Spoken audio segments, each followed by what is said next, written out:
Hello and welcome. It is Friday. It is 9 o'clock. It is the 27th day of May 2021. I am your grumpy guide to all things gaming, the OGGM. We are continuing our series of what has gone on at my table. But again, since I haven't played in over a year, I can only relate stories from the past. And most of my stories as a DM come from my longest running game, the Freeport campaign. I did run other games before the Freeport campaign. I've definitely run other games after the Freeport campaign. None of them really lasted as long or really have as good memories for me. Uh, so, yeah. Um, the second most successful campaign I think I ever ran was when I ran Tomb of Annihilation for 5e. A lot of people ask me why I think Tomb of Annihilation is such a great module, and I will probably do that at one point in time. So, but inevitably my stories always lead back to the Freeport campaign. In one form or another, the game lasted like 5 years, so obviously I have the most memories of it between the main game, the two spin-off campaigns, the holiday special games, stuff like that. And just the stuff that, I mean, the players just contributed so much and did so many things that the campaign was made much larger and much more interesting by just things that the players said and did and contributed and offered. I mean, there were so many times they went off track of the modules and just sort of told their own stories and followed things, and I just ad-lib stuff. So today I'm going to relate the tale of a Christmas adventure that I ran to because a friend had a character that had died, and he wanted to find a way to bring that character back from the dead. But uh, he had somehow fallen under the assumption that his character had gone to hell. I don't remember why. It might have had something to do with the deck of many things and the whole, card where the thing steals your soul and drags it to hell. I don't actually remember, unfortunately, I'm sorry. But I do remember that the player was under the assumption that his character had gone to hell and he was running a different character, but he's like, he really wanted to find a way to bring this character back. I, I guess he really liked it or whatever. Christmas was coming up. This is the time, this was the year when the Suicide Squad movie came out. So we were jokingly talking about, a Suicide Squad D&D thing and what would the D&D version of the bomb in the back of the neck be? And we joked about how it would just be a barrel of TNT with a really long um, wick, and that would be the how they would come up with the idea of strapping a bomb to the back of your neck. It would just be a big barrel of. Anyways, so the Christmas adventure came around, and I said, it was going to be a Christmas one shot. I gave them the option that they could run a character, that they had to, make a character specifically for the one shot, or use some of the pre-generated characters. And the pre-generated characters were all loosely based on the Suicide Squad movie. So we had a Harley Quinn type character, we had a Captain Boomerang type character, we had a Deadshot type character, but they were all sort of just really ridiculous D&D versions of those characters. And obviously I couldn't use the names, so we came up with different names for them. Most of them took the pre-generated characters. One or two of them made characters. And of course the premise was that Amanda Waller, had found all these ne'er-do-wells and captured them for her task force asks. Now, the D&D version of Amanda Waller, I figured, well, it was going to be Loth. And they had already had, in the main campaign, some encounters with Drow elves, so it just made sort of sense that since it was a Christmas special, Loth is one of those individuals that people always think they want to meet. So Amanda Waller was Loth. And she had them in her, her flying demonic spider boat thing to be the helicopter, and she It told them, they were going to break into hell to free this dead character and bring him back to the world. And that's why they were the Suicide Squad, because they were breaking into hell. Um, so the opening scene is them all strapped to these chairs. Amanda Waller-Loth giving her speech, and then she pulls the lever, and the bottom drops out of the flying boat, and they're all strapped to these chairs with parachutes. But of course there are no parachutes in D&D, so they're all strapped to these chairs with just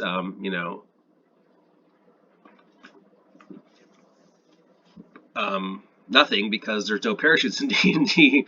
So they fall out of, the chairs, or fall out of the bottom of the flying boat, pummel through the sky towards the flames of hell. They all have to figure out how to get out of the chairs and stop their plummet. But, I made it really easy for them to all have a way to, figure it out, to get out of the chairs and stop from falling. I didn't, say what it was, but they all, either on the pre-made characters or whatever, had a way to get out of the chairs and stop the plummet. They just had to actually pay attention and think and look at what their character sheets have. And then, one guy's like, "Oh wait, I have a ring of feather falling," and stuff like that. So they get to the entrance to hell, and that's when they notice on all their backs are barrels of gunpowder with really long wicks going to the flying boat, and Amanda Waller-Loth telling them that if they break any of her rules, she's going to detonate the bombs in the back of their necks. And somebody questions, like, who came up with this idea, just strapping bombs, barrels of TNT to the back, so we could just easily slip out of them. And here, and they're all laughing because they had all heard the joke and been part of the meme or not since it first started. And Amanda's blaming it on her subpar contracting, and all she could get was goblins, and the goblins thought it was the best way to come up with the idea. And sure, there's probably a spell that could have done the same thing, but she didn't have the budget, so obviously most of them just slip out of the TNT, and they're like, "We're going to use this to break into the walls of hell," which is, of course, the reason why I gave them the barrels strapped to their necks, so they could maybe figure out that they could use it to break into the walls of hell, which is what they did.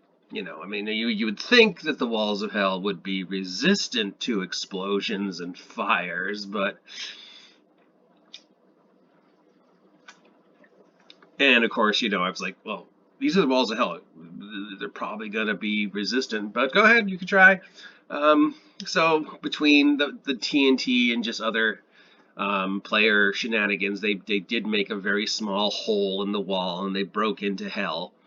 And then, of course, they had to deal with being chased by hell dogs and various denizens of hell, and what was hell to them. And since they were all from the same place, they perceived hell as the city of Freeport. Now, if you're familiar with the city of Freeport mythology, in the Freeport universe, Freeport has a mirror city called Fearport that is basically the hellish, evil, corrupt version of Freeport that exists in a mirror universe kind of thing. So they were in Fearport, which was, just everything was all hellish and this sort of this, nightmarish version of a city that they were all from. And anybody they encountered was sort of a nightmarish mirror hell version of somebody that they knew from the Freeport game problem, including the actual player characters from the main campaign, but were all demonic versions of them that they ran into doing hellish mirroring of what the main characters were doing in the main universe. Eventually they run into Yenagog, the demon lord of Knowles. And he's like dressed up like a businessman, and he's not at all what they expect, and he's all polite, and he's the total opposite of what they would expect the demon lord of Knowles to be. But and he's all polite, and he's very gentlemanly, and he's all please and thank you. And they're like, he's like, "You're supposed to be this vicious, berserky demon dog thing," and he's like, "Oh no, that's just what I cosplay when I'm on the Prime Material plane, because that's what everybody expects. But so in exchange for getting the soul back, they agreed to go get something for Yinagog, because there was something I needed to introduce into the main campaign for the next part I wanted to run. So they had to break into a hell bank and fight the guards of the hell bank, which were these weird rune golems made out of a bunch of stones with runes on them. And the rune golems, other than their punches, had this power to turn somebody intangible when they grabbed them, and then shift them. I was using a mechanic from 4th, even though we weren't playing 4th, into another location. So their main thing would be grab somebody, turn them intangible, shift them into a wall, and then turn them tangible again, and just, they would suffocate. And that did kill like 2 of the suicide characters. But eventually they defeat the rune golems. They get the thing that Yinagog wanted. They return it to Yinagog, and Yinagog in return gives them the soul of the character, and the player's so excited because he gets his character back. And then of course I'm like, okay, how do you get out of hell?